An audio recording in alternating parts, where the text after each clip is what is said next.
Le Djurdjura. Un massif montagneux du nord de l'Algérie, sur la bordure méditerranéenne, constituant la plus longue chaîne montagneuse de la Kabylie.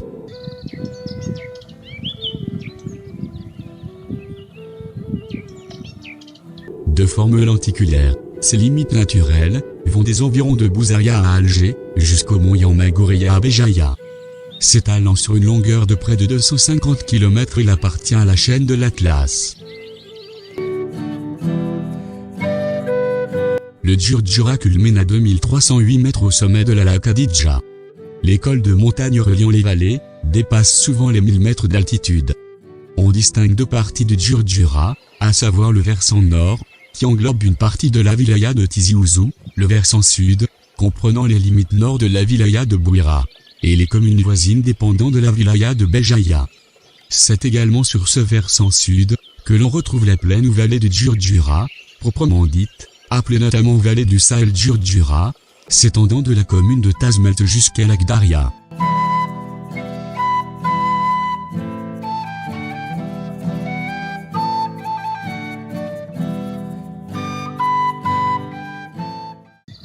Le site est également une réserve de biosphère, reconnue par l'UNESCO depuis 1997. Le mot Djurdjura vient du berbère, jarjar, signifiant tas de pierres. Terme retrouvé également sous les formes guerguères. C'est notamment de là que viennent le nom d'une montagne, se trouvant dans le Djurdjura même, non loin de Bouira, à Edran Gergour, juste au-dessus du village d'Imarkalan. Le Djurdjura se compose de deux chaînes distinctes, celle du nord, qui comprend l'Aïzer et la Kouker, se prolongeant vers l'est, par l'Azroutidjer, et celle du sud où se dresse le cône de la Lakedidja, culminant à 2308 mètres, qui se prolonge par une crête, se rattachant à Takerat, et à l'Azroumaden.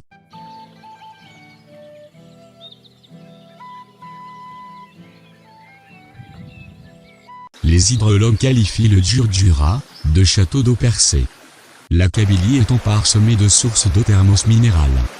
Anouniflis est le plus profond gouffre d'Afrique. 1159 mètres est parmi les premiers à avoir été explorés par l'homme dans le monde. Ce gouffre, nommé aussi le gouffre du Léopard, est bien connu des spéléologues. Ce sont des expéditions franco-algériennes, puis espagnoles et belges, qui ont permis de l'explorer au début des années 1980. La grotte du Maccabée présente un attrait touristique indéniable. D'accès difficile, elle se trouve près de El Hammam, anciennement Michelet. Elle tire son nom d'un cadavre découvert par des spéléologues lors de sa première exploration à la fin du XIXe siècle.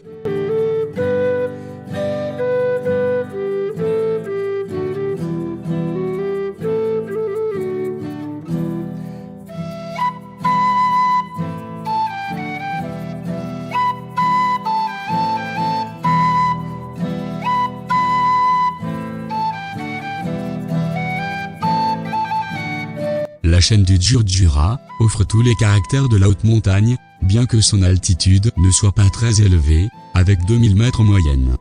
Elle les doit à la nature de ses roches, en calcaire liasique, escarpées en crête dentelée, pitons aigus, et murailles gigantesques, aux flancs abrupts. La face nord qui plonge d'un seul tenant, dans la vallée, a une allure alpestre.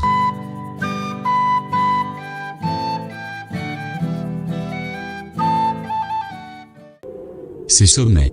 À l'est du massif, sur la crête méridionale, on trouve les Lakedidja, culminant à 2308 mètres d'altitude.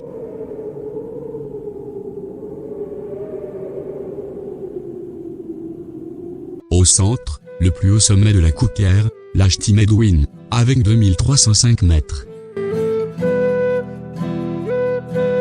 Le sommet du Aïzer, dominant Bouira et toute la haute vallée, de Oued-Daous, à 2164 mètres.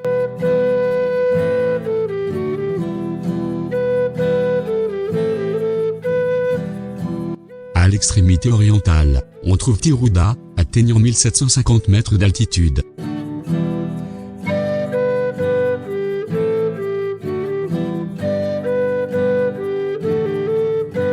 Le sommet d'Akouker, près de Tigejda, culminant à 1478 mètres.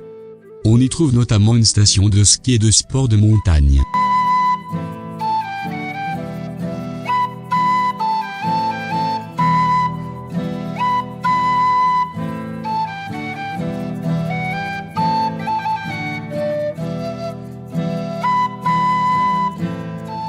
au nord du massif, à 1500 mètres d'altitude, on trouve le sommet de Couiriette.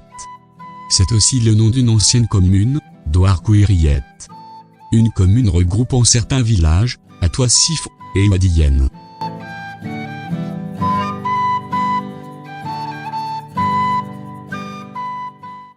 Le parc national du Djurdjura. Il comprend 3 sections principales, sur une cinquantaine de kilomètres, est, ouest et centre. Son territoire s'étend du district de Bouira au sud, à celui de Tizi Ouzou au nord. Créé en septembre 1925, sous le gouvernement colonial français, et sanctuarisé après l'indépendance de l'Algérie en 1962, afin de protéger son écosystème. Dans leur dictionnaire de la montagne, Sylvain Jouty et Hubert Audier avancent en 2009 que la citelle kabyle, espèce rare et menacée, découverte en 1975, est présente dans le Djurdjura.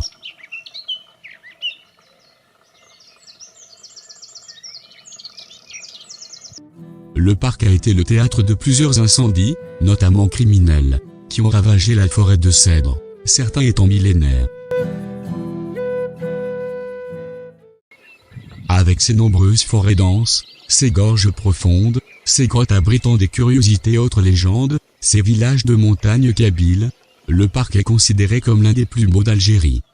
Outre ses splendides paysages, il abrite également une faune et une flore variées, notamment le macaque de Barbarie, en voie de disparition. Verdoyant, le parc est bien irrigué, par des sources et des ruisseaux, et compte un certain nombre de lacs.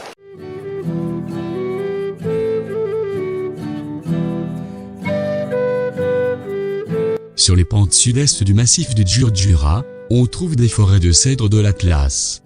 À des altitudes plus basses, des pins et des genévriers endémiques.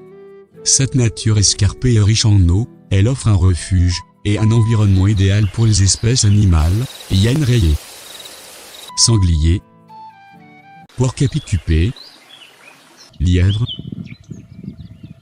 chacals, mangoustes, belettes, renards roux et le macaque de Barbarie. Les amateurs d'ornithologie apprécieront la diversité des oiseaux présents sur place, dont un certain nombre de rapaces, tels que le vautour noir, l'aigle botté, la buse à longue patte, le faucon cresserelle, l'aigle royal, et le faucon pèlerin. Le centre d'accueil principal du parc est situé à Tijdagh, avec une offre d'hébergement, comprenant des hôtels et des campings. Un guide touristique est fortement conseillé, pour découvrir la splendeur de cet endroit. Vous pouvez vous déplacer en voiture de village en village. Certains sont connus pour leur artisanat, comme Aïn El Hammam pour ses tapis colorés, ou encore Beniani pour les bijoux berbères.